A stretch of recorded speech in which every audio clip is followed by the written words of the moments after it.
northwestern Livingston County in central Illinois, central LaSalle County in north central Illinois, until 7 p.m.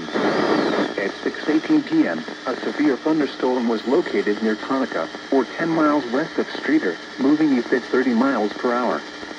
Hazard, 60 miles per hour wind gusts and penny-size hail. Source, radar indicated. Impact, expects damage to roofs, siding, and trees.